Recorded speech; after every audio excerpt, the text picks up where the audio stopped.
दोस्तों, welcome again in my YouTube channel. I hope आपकी preparation काफ़ी बेस्ट जा रही होगी।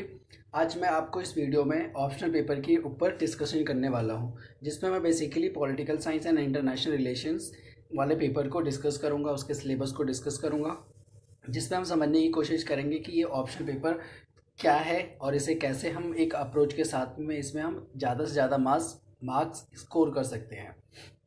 जैसा कि आपको अगर इन केस अगर आप इस चैनल पे नए हैं तो आप चैनल को सब्सक्राइब कर लीजिएगा, और अगर आप यूपीएससी एस्पिरेंट हैं देन डेफिनेटली ये चैनल आपको काफ़ी हेल्पफुल होगा।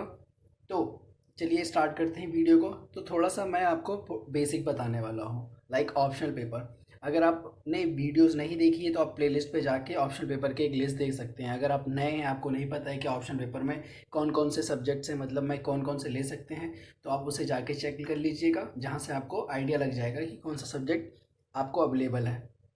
और इस वीडियो में हम पर्टिकुलरली बात करेंगे पॉलिटिकल साइंस एंड इंटरनेशनल। अगर आप सोच रहे हैं कि क्या मैं political science and international relations को लूं या ना लूं, तो उसके पीछे का रीज़न हम समझेंगे। पहले तो सिलेबस को समझेंगे, सिलेबस के बाद डिसाइड करेंगे कि अगर इस सब्जेक्ट को चूज़ करता हूं तो उसमें कितना मैं स्कोर कर पाऊंगा, क्या क्या पॉइंट्स को देखना पड़ेगा, क्या नहीं, उन सब चीज़ों को हम डिटेल में जानेंगे। तो सबसे पहले हम बात करते हैं ऑप्शन पेपर। जैसे कि आपको पता है ऑप्शन पेपर में टू पेपर्स डिवाइड हो जाते हैं। ऑप्शन पेपर की शुरुआत होती है, उसमें दो पेपर होते हैं। एक तो थ्योरी, अगर हम इस पर्टिकुलर पेपर की बात करें। उसके बाद एक होता है करंट बेस, जिसमें पॉलिटिकल साइंस का जो पार्ट होता है वो फर्स्ट फर्स्ट में आ जाता है। जो दूसरा वाला हो जाता है वो इंटरनेशनल रिलेशंस। बाकी सिलेबस के अकॉर्डिंग हमें पता लग जाएगा। और हर एक पेपर 250 मार्क्स का होता है, राइट। अगर आप ऑप्शन पेपर लेंगे तो टोटल मिला के वो 500 का होगा, दो में डिवाइड हो जाएगा। 250 and 250 into two equal to 5। अब अगर हम इस पेपर की बात करें तो ये काफ़ी स्कोरिंग है, but need to aware about the few things. आपको थोड़ी बहुत चीज़ें होती हैं जिनको अगर हम अवेयर हैं देन डेफिनेटली हम काफ़ी अच्छा स्कोर कर सकते हैं, right. Don't learn, just understand. For example, अगर आप इस पेपर के बाद डिसाइड करते हैं कि अगर आप ऑप्शनल पेपर में political science and international relations को चूज़ करने वाले हैं, तो उसमें आप ट्राई करिए कि आप लर्न करना करिए, ट्राई टू अंडरस्टैंड। मतलब पढ़िए, समझिए, जितना ज़्यादा समझेंगे, अगर आप लर्न करेंगे तो हाँ there is a chances to forget about everything, ठीक है। बट अगर आप समझेंगे तो काफ़ी देर तक आपके माइंड में रहेगी। तो ये पर्सनल एक्सपीरियंस भी आपको हुआ होगा। अगर आप एक चीज़ समझ जाते हैं ना, अगर कोई समझाता है प्रैक्टिकल थ्रू, कहानी के थ्रू, तो हमें चीज़ें काफ़ी याद रहती हैं। बट अगर आप लर्न करते हैं, चलो आज मैंने लर्न कर दिया कि इतने स्टेट थे, इन केस बाद में भूल सकते हैं, बट अगर आपने समझ लिया तो आपको याद रहेगा कहानी के थ्रू। कैसे भी वो डिपेंड करता है कि आप किस बेसिस पे आपको समझ में आता है। तो चलिए स्टार्ट करते हैं स्टार्टिंग से। तो सबसे पहले हम बात करते हैं जो पहला पेपर, ऑप्शन पेपर का दो पार्ट में, जिसका पहला पार्ट है वो है पेपर वन। पेपर वन में भी पहला पार्ट जिसका नाम है political theory and international Indian politics. अब हम पॉलिटिकल थ्योरी की बात करते हैं, जिसमें हम बात करने वाले हैं पॉलिटिकल थ्योरी क्या होता है, उनको समझेंगे, पॉलिटिकल थ्योरी के हर एक चीज़ को। और इसमें अब ऐसा नहीं है, ये पूरा ओवरऑल आपको पढ़ना पड़ेगा। पॉलिटिकल थ्योरी का ओरिजिन कैसे हुआ, उसका मीनिंग क्या होता है, अप्रोचेस क्या हैं, किसने क्या थ्योरीज दी है पॉलिटिकल थ्योरी पे। इसमें आप इंडियन, वेस्टर्न, मतलब पूरा वर्ल्ड के लेवल पे आप डिस्कस करने वाले हैं। तो उस तरीके से आपको समझना होगा हर एक पॉइंट्स को। अगर हम सिलेबस को देखें तो पहला पॉइंट आता है पॉलिटिकल थ्योरी, जिसमें आपको पॉलिटिकल थ्योरी के मीनिंग एंड अप्रोचेस को कवर करना पड़ेगा। देन आपका जाके फर्स्ट टॉपिक क्लियर होगा कि आपको पॉलिटिकल थ्योरी पूरा समझ में आया, राइट। अब दूसरे टॉपिक की बात करें तो इसमें है थ्योरीज ऑफ द स्टेट। अब स्टेट स्टेट का मतलब ये नहीं कि एक स्टेट की बात कर रहे हैं, जैसे कि यूपी हो गया, हरियाणा हो गया। No, we are going to talk about the institution जिसके अंदर वर्क करते हैं। अगर थोड़ा सा मतलब हम डिटेल में जाएंगे, डिटेल में बाद में जाएंगे, अब हम जस्ट समझने की कोशिश करेंगे। स्टेट लाइक एक इंस्टीट्यूशन है। फॉर एग्जांपल, हम इंडिया में रहते हैं, ये एक स्टेट टाइप है। पॉलिटिकल की लैंग्वेज में इसे स्टेट बोलते हैं, जोग्राफिकल की लैंग्वेज में एक यूपी हो गया एक पर्टिकुलर, वो उसको स्टेट बोलते हैं। आप यहाँ क्लियर रखिएगा, ये पॉलिटिकल के लैंग्वेज वाला स्टेट है, जहाँ पे आप पूरे इंडिया को बात करें। वो कैसे करते हैं, कैसे चलाते हैं, अब उनके बेसिस पे उसके लिए liberal, new liberal, Marxist, pluralist, post colonial and feminist, these are some ideologist जिन्होंने क्या समझा है स्टेट को, उन्होंने क्या थ्योरी दी है, उनको हम इसमें समझेंगे। मैं आपको बेसिक्स बता रहा हूँ, अगर आप नए हैं तो आपके सारे डाउट्स क्लियर हो जाए। इफ़ इन केस आपका कोई बैकग्राउंड नहीं है, बैकग्राउंड है, आपको थोड़ा पता है, but you are thinking to adopt this subjects, तो उस बेसिस पे मैं आपको रिकॉल करा रहा हूँ कि ऐसा कुछ है इसमें। Third, justice. इसमें आपको जस्टिस के ऊपर में पूरी थ्योरी आपको समझनी होगी, जिसमें सबसे इम्पोर्टेंट्स आते हैं रॉल्स की थ्योरी, राइट। तो उनको आप पढ़ेंगे। उसके बाद है इक्वालिटी, जिसमें social, political, economic relationship between quality and freedom, affirmative action. Like इसमें आपको सोशल, पॉलिटिकल, इकोनॉमिक सारी चीज़ को कवर करना पड़ेगा। फिफ्थ आता है राइट्स, मीनिंग, थ्योरीज। पहले मीनिंग समझेंगे, फिर theories. Different kind of rights, concept of human rights, इन सबको समझेंगे। काफ़ी ये थ्योरिस्ट हैं। Democracy, classical and contemporary theories.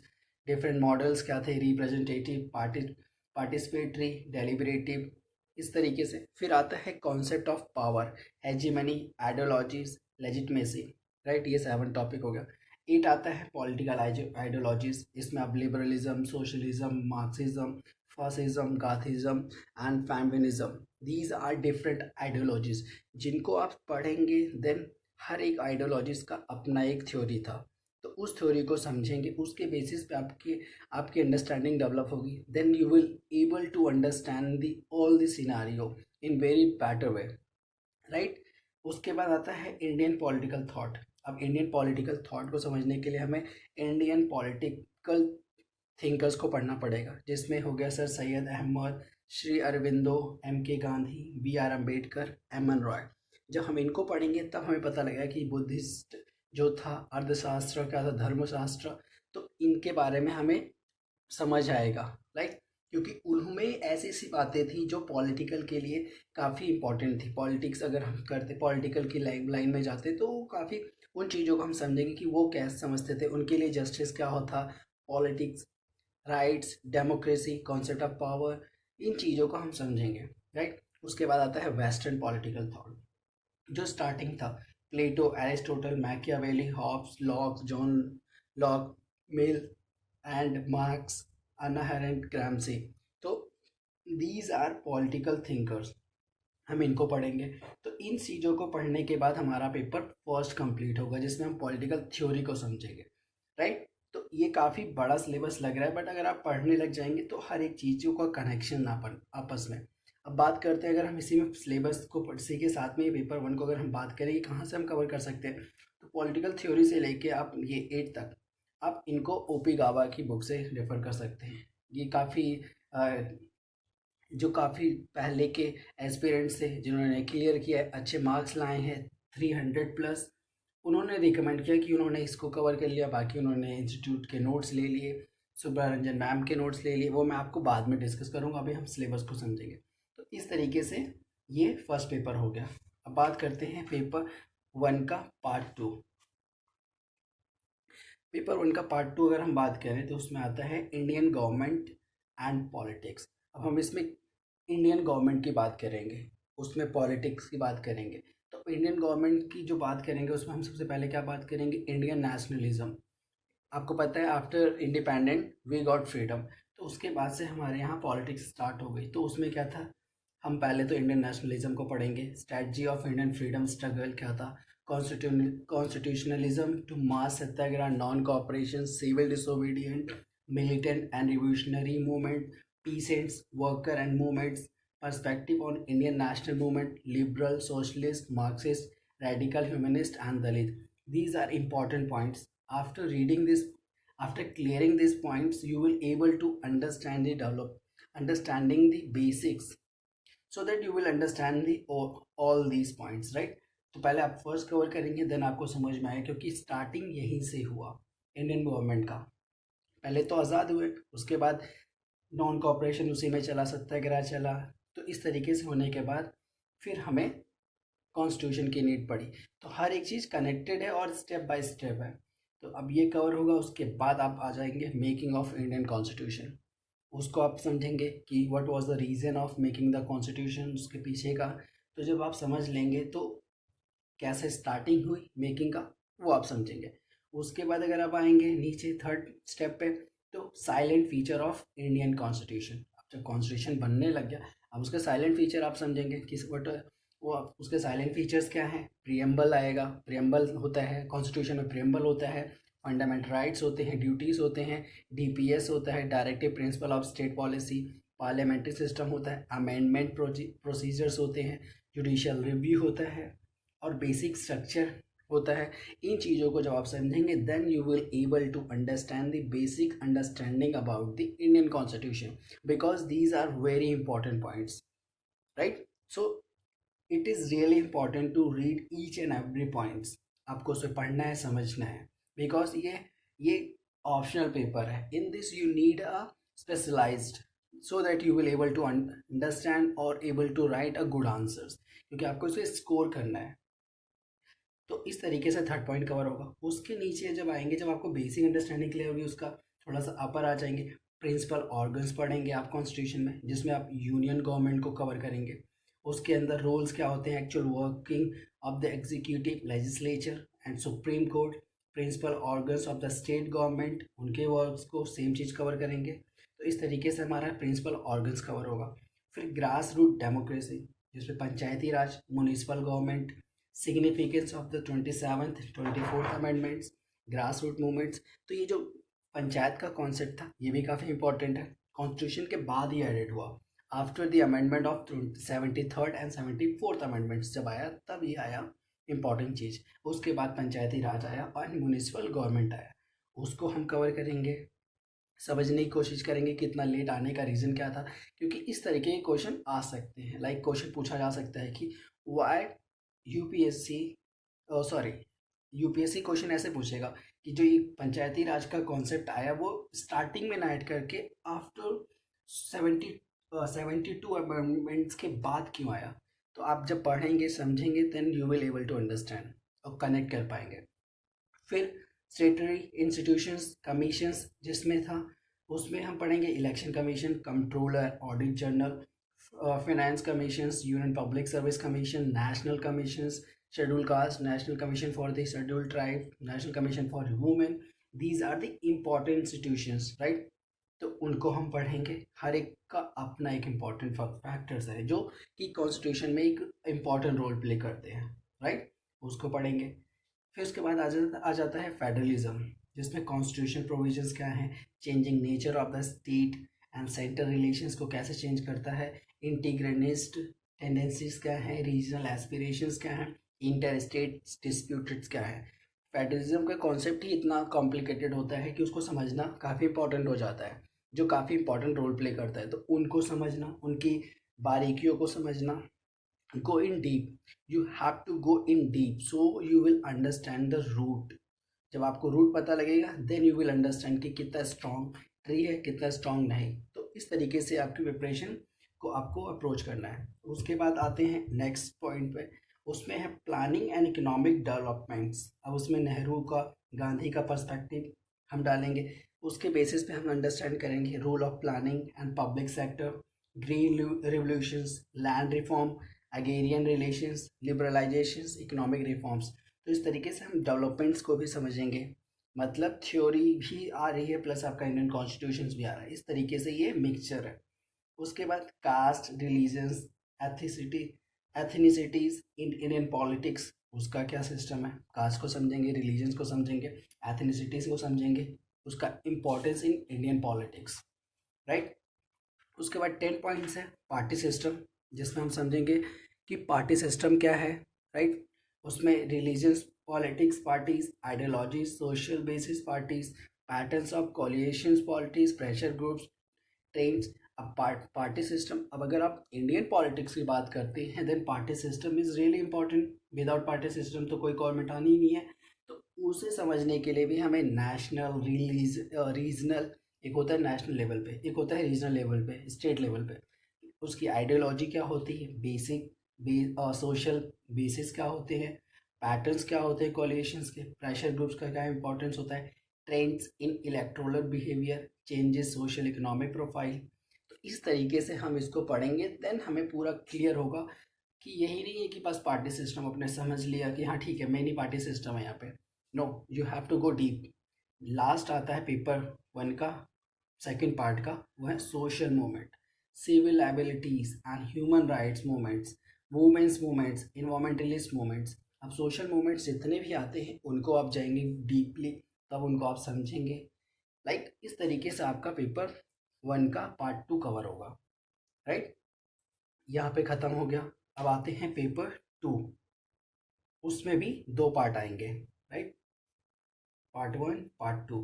जिसमें पहला जो होगा वो है comparative politics and international relation, comparative politics analysis and international politics.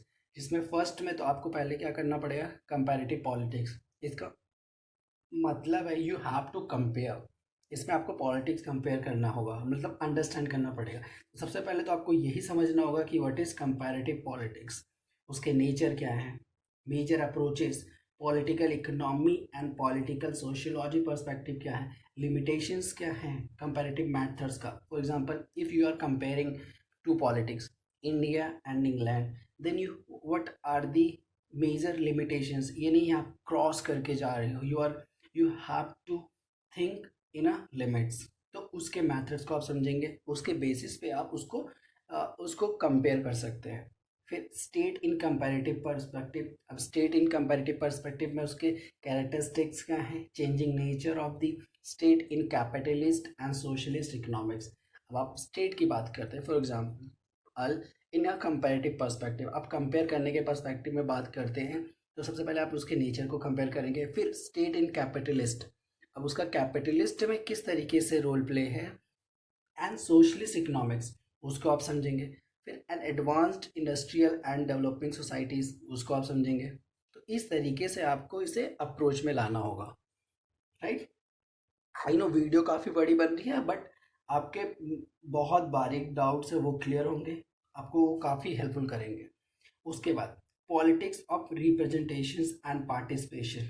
अब पॉलिटिक्स ऑफ रिप्रेजेंटेशन, अगर पॉलिटिक्स होती है तो representations and participation is really important, जिसमें political parties, pressure groups and social movements in advanced industrial and developing societies, ये हो जाएगा।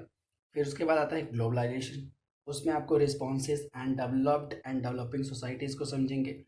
फिर approaches to study of international relations, यहाँ पे कंपैरेटिव का ख़त्म हो जाता है। उसके बाद आ जाता है आईआर, जिसमें आप पहले तो ये पढ़ेंगे कि approaches to study. For example if you are really interested to study international relation, then you have to understand first some ideologist, right. जैसे कि idealist, realist, Marxist, functionalist and system theory. These are some important theory जिसके basis पे international relations क्या हैं study करने के matter पे उसको पढ़ेंगे। फिर key concepts in international relations, national interest, security and power, balance of power and deterrence, transitions actor, collective securities, world capitalist economics and globalisation, इन्हें समझेंगे। 7 आता है चेंजिंग इंटरनेशनल पॉलिटिकल ऑर्डर, उसको आप समझेंगे, जिसमें राइज ऑफ सुपर पावर। जैसे आपको पता है पहले 2 पावर थी, बट वर्ल्ड वॉर के टाइम पे एक कोलैप्स हो गई, तो ऑटोमेटिकली अमेरिका सुपर पावर हो गई। उसमें आप बाइपोलैरिटी समझेंगे, आर्म रेस कैसे हुआ था, कोल्ड वॉर, न्यूक्लियर ट्रेड्स क्या थी, नॉन अलाइंग मूवमेंट आया था, उसके इंपॉर्टेंस क्या थे, एम एंड अचीवमेंट्स क्या थी, कोलैप्स ऑफ सोवियत यूनियन, इसी के बाद में अमेरिका बना, अमेरिका की hegemony I, relevance of non alignment movement in a contemporary world, उसका रिलेवेंस क्या है नॉन अलाइनमेंट मूवमेंट की बात करें, मतलब कि I am not interested to join America and Soviet, but I want to join non alignment movement, तो इस तरीके से उसका अब रिलेवेंस क्या रह जाता है। तो इस तरीके से हम इसको समझेंगे। ये पूरा इंटरनेशनल रिलेशन को समझने का एक पर्सपेक्टिव है। Evolution of international economic system from Bretton Woods to WTO, socialist economics and CMEA, council of mutual economics, उसको कवर करेंगे। मतलब इस तरीके से हमारा जो पूरा पेपर है वो इस तरीके से बेस्ड है कि आपको हर एक पॉइंट को कवर करना पड़ेगा। लाइक अगर आप पूरे हर एक चीज़ को कवर नहीं करेंगे then you are not able to succeed. For example अगर आप UPSC की तैयारी करते हैं तो आप सोचोगे हम प्रीलिम्स के बेस पे I will definitely clear mains, then you are full, you have to cover each and everything like prelims, mains and interview, right। तीनों अपने अपने लेवल पे इम्पोर्टेंस हैं। तो आपको सबको इम्पोर्टेंस देनी है, उसी तरीके से सिलेबस होता है। फिर उसके बाद third, world demand for new international economic order, globalisation of world economic, तो इस तरीके से। फिर आता है यूएन, यूनाइटेड नेशन, तो उसके rule, actual record, specialised union agencies, um, functioning, need of UN reform. अब इन सबको आपको क्लियर करना पड़ेगा, क्योंकि काफ़ी इंपॉर्टेंट ऑर्गेनाइजेशन है यूएन, जो इंटरनेशनल लेवल पे वर्क करती है। उसके क्या क्या फंक्शन है, एजेंसीज कौन कौन सी हैं जो काम करती हैं, उनको आप समझेंगे। फिर रीजनलाइजेशन ऑफ वर्ल्ड पॉलिटिक्स का रीजनलाइजेशन कैसे हो रहा है, जैसे कि EU, ASEAN, APEC, SAARC, NAFTA. इसमें क्या है कि हर एक का अपना रीजनल वर्ल्ड पॉलिटिक्स चलता है। ईयू जो है, यूरोपियन यूनियन, उनका अपना है। आसियान का अपना है, सार्क का अपना है, नाफ्टा का अपना है, साफ्टा का अपना है। इस तरीके से क्या है, रीजनलाइज्ड कर रखा है पॉलिटिक्स को। तो हर एक का अपना एक एरिया होता है, जिसमें कुछ लोग क्या करते हैं, मिलके अपने आप को डेवलप करने की कोशिश करते हैं, उसे बोलते हैं regionalisation of world politics, right. उसके बाद आता है contemporary global concern, democracy, human rights, environment, gender justice, terrorism, nuclear proliferation. तो इस तरीके से कंटेम्प्रेरी ग्लोबल कंसर्न क्या है, वो डेमोक्रेसी के लेवल पे हो, ह्यूमन राइट के लेवल पे हो, इन्वायरमेंट, जेंडर जस्टिस, टेररिज्म। तो इस तरीके से हम कंटेम्प्रेरी वर्ड की बात करेंगे तो हमें इन चीज़ों को कवर करना पड़ेगा। तो ये पेपर 1 कंप्लीट होता है। यहाँ से हम बात करते हैं पेपर टू का फर्स्ट पार्ट कंप्लीट होता है। अब पेपर 2 का second part, India and the world. इसमें हम बात करेंगे सबसे पहले इंडियन फॉरेन पॉलिसी। इसमें सबसे पहले हमें बात करना पड़ेगा इंडियन फॉरेन पॉलिसी, जो काफ़ी इंपॉर्टेंट होती है। जो कि क्या होती है, जब एक कंट्री दूसरे कंट्री से पार्टनर के रूप में एग्रीमेंट करती है कि like from today onwards we will start a trading between us. तो हम आपको कोई सामान देंगे, आप हमें देंगे, या हमारे बीच में पॉलिटिकल, इकोनॉमिक, डिफेंस लेवल पे कुछ भी होगा, तो उसका एक पॉलिसी होता है कि हमारी पॉलिसी ऐसी है। तो उसके बारे में हम बात करेंगे। Foreign policy, institutions of policies making और कंटिन्यूटी एंड चेंजेस, उस पे। फिर India's contribution to the non alignment movement. आपको पता है इंडिया इंडिया भी नॉन अलाइनमेंट मूवमेंट का पार्ट था स्टार्टिंग से ही, तो उसके बारे में हम पढ़ेंगे। फिर इंडिया एंड साउथ एशिया में क्या उसके हैं रीजनल कोऑपरेशन, सार्क हो गया, उनके बारे में पढ़ेंगे। South Asia free trade area हो गया। इंडियाज लुक ईस्ट पॉलिसी क्या है, उसको समझेंगे। इस तरीके से हम पूरा इंडिया एंड साउथ एशिया का पूरा कवर करेंगे, हर एक चीज़ को, क्या क्या डिस्प्यूट्स हैं, क्रॉस बॉर्डर माइग्रेशंस, उन चीज़ों को।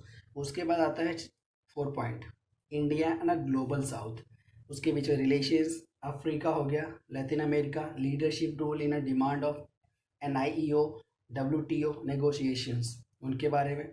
उसके बाद India and global centres power, USA, UE, Japan, China, Russia. India and UN system, उसमें भी role of peace keeping, demand of permanent. जैसा आपको पता है कि इंडिया अगेन UN का पार्ट बन चुका है, उसका नॉन परमानेंट मेंबर बन चुका है। तो इस तरीके से ये काफ़ी इंपॉर्टेंट हो जाता है। फिर इंडिया एंड न्यूक्लियर क्वेश्चंस के बेसिस पे recent developments in India, Indian foreign policy क्या है, उनको हम समझेंगे। अगर हम इसको समझें तो पर्टिकुलरली आपको इससे ही आइडिया लग जाना चाहिए कि इंडिया एंड वर्ल्ड। तो आपको इंडिया एंड वर्ल्ड को कंपेयर करके उसके हर एक चीज़ पे आपको टारगेट करना पड़ेगा, आपको अंडरस्टैंड करना पड़ेगा। चाहे वो साउथ एशिया के लेवल पे हो, ग्लोबल लेवल पे हो, UN के लेवल पे हो, न्यूक्लियर के लेवल पे हो, रिसेंट डेवलपमेंट हो अगर इंडियन फॉरेन पॉलिसी में। तो इस तरीके से ये पूरा सिलेबस कंप्लीट होता है पॉलिटिक्स का। अब बात करते हैं इसे चूज़ करने का और नहीं करने का। फर्स्ट रीज़न, अगर आप दो टाइप में, एक तो आप कनेक्टेड हैं, कनेक्टेड मतलब आपका बैकग्राउंड रह चुका है, बट यहाँ पे नहीं, but you are thinking to choose, दोनों में ये चाहते हैं। कई बार ऐसा होता है कि जो आपका बैकग्राउंड होता है स्ट्रांग, आप उससे ना चूज़ करके कोई और सब्जेक्ट चूज़ कर लेते हैं। बट अगर हम पॉलिटिकल की बात करें, तो अगर आपका बैकग्राउंड नहीं है, still you are thinking to choose this subject, तो उसके लिए सबसे पहले तो आपका इंटरेस्ट, ठीक है, फर्स्ट इंटरेस्ट। दूसरा, लिटिल नॉलेज अबाउट पॉलिटिक्स,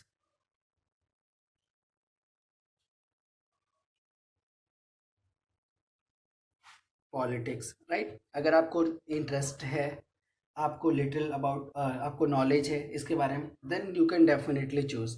ठीक है, आपका इंटरेस्ट लगता है न्यूज़पेपर में, because most of the news comes in a newspaper. आपको न्यूज़पेपर में न्यूज़ सुनने को मिलती है, अमेरिका, साउथ अमेरिका, हर एक कंट्रीज़ के ऊपर में कोई ट्रीटीज़ और एक और कहीं पे कोई कमीशंस बन रहा है। तो इस तरीके के क्वेश्चन आते हैं। अगर आपका इंटरेस्ट है पॉलिटिकल लेवल पे, इंटरनेशनल न्यूज़ पे, देन डेफिनेटली आप इसे चूज़ कर सकते हैं। बाकी आपने सिलेबस देखा कि किस तरीके से, तो अगर आप और आपका बैकग्राउंड है, डेफिनेटली आपको थोड़ा बेसिक पता ही होगा। बेसिक पता है, उस बेसिस पे आप इसे कंटिन्यू कर सकते हैं। आपको लगता है कि स्टिल यू आर गुड, आप पढ़ सकते हैं, आप बना सकते हैं, आप समझ सकते हैं चीज़ों को, देन डेफिनेटली आप इसे चूज़ कर सकते हैं। ज़्यादा डिफ़िकल्टी होगी, बट हाँ, आपको ज़्यादा इनिशिएटिव लेना पड़ेगा। अगर हम पेपर 2 की बात करें, ये पेपर, इसका जो पूरा पैराग्राफ है totally depends on a current affairs. अगर आप करंट अफेयर पढ़ रहे हैं, आपको बेसिक क्लियर हो गया कि इंडियन फॉरेन पॉलिसी क्या है, आपने समझ लिया। अब उसके बेसिस पे आपको ये समझना पड़ेगा कि इसमें चेंजेस क्या आ रहे हैं, किस लेवल पे, किस कंट्रीज़ को वो इफ़ेक्ट कर रहा है, कितना उससे इम्पोर्टेंस मिल रहा है कि नहीं मिल रहा है, उसे पढ़ेंगे। साउथ एशिया के बारे में सॉरी, अगर आप साउथ एशिया को जानते हैं, उसके बेसिस पे अगर आपको सार्क पता है, मतलब आपको बेसिक अंडरस्टैंडिंग क्लियर करनी पड़ेगी। उसके बेसिस पे आपको आपका एक्शन ऑटोमेटिकली चलने लग जाएगा, राइट। उसी में ये बात करें, ये बेसिक्स है, ये थ्योरी, जब आप थ्योरी पढ़ लेंगे आपका क्लियरली हो जाएगा। अगर मैं सिंपल में कहूँ, if you think that you can choose any subject, for example आपका इंटरेस्ट किसी में है, पढ़ना सेम पड़ेगा, बट इम्पॉर्टेंट करता है कि आप लर्न करने के प्रोसेस से ज़्यादा इम्पॉर्टेंट है आप चीज़ों को कितना समझते हैं। आप पढ़ते हैं, आप समझ जाते हैं, और आपको अपने लेवल पे उसका आंसर प्रेजेंट करना होगा। ये पूरा थ्योरी हो जाता है, आप समझेंगे। आपको पता लग गया कि यूनियन गवर्नमेंट क्या होती है, बेसिकली तो सब कुछ न्यूज़ में आता रहता है। तो इस तरीके से आप उसे कैसे प्रेजेंट करते हैं आंसर में, क्योंकि आंसर लिखना सबसे इम्पॉर्टेंट है। You have a limited time, right. आपको लिमिटेड टाइम में आपका आंसर फ्रेम हो जाना चाहिए। उसके लिए आपके पास कितना मटेरियल है, कितना कंटेंट है, वो डिपेंड करता है कि आपने कितना समझा है, कितना उसे याद किया है, कितना रखा है। तो इस तरीके से ये पेपर कंप्लीट होता है। आई होप आपको एक एक चीज़ क्लियर हो गई होगी। If in case you have still any doubts, तो आप मेरे से कनेक्टेड हो सकते हैं मेरे इंस्टाग्राम पे, जहाँ पे आप मेरे से कोई भी हेल्प ले सकते हैं। किसी भी रिगार्डिंग आपको हेल्प चाहिए, आप ले सकते हैं। कहीं पे डाउट आ रहा है तो आप क्वेश्चन कर सकते हैं, राइट। तो इस तरीके से ख़त्म हो गया। और इन लास्ट में बताना चाहूँगा कि यहाँ पे आपको वीडियोस मिलना स्टार्ट हो जाएगी, लक्ष्मीकांत की हो गई, हिस्ट्री की हो गई, ज्योग्राफी की हो गई। काफ़ी, इन केस आपको लगता है किसी एक पर्टिकुलर टॉपिक को आप समझ नहीं पा रहे हैं, आपको लगता है कि मुझे उस पर वीडियो बनानी चाहिए, तो आप बता सकते हैं। तो इस तरीके से ये ख़त्म होता है। नेक्स्ट वीडियो में हम नेक्स्ट टॉपिक को ही डिस्कस करेंगे, इंपॉर्टेंट, उसकी सीरीज़ स्टार्ट करेंगे। लक्ष्मीकांत की सीरीज़ स्टार्ट करने वाला हूँ, जिसमें मैं लक्ष्मीकांत को पूरा कवर करूँगा, जल्दी से जल्दी कंप्लीट हो जाए। उसके बाद नेक्स्ट चीज़ का कंप्लीट करूँगा, जिससे कि आपको काफ़ी हेल्पफुल मिले। आपको वीडियो पसंद आई हो तो आप लाइक एंड सब्सक्राइब ज़रूर कर लीजिएगा, जिससे कि आपको कंटेंट मिलता रहे। मिलते हैं नेक्स्ट वीडियो में नेक्स्ट टॉपिक के साथ। पढ़ते रहिए, समझते रहिए।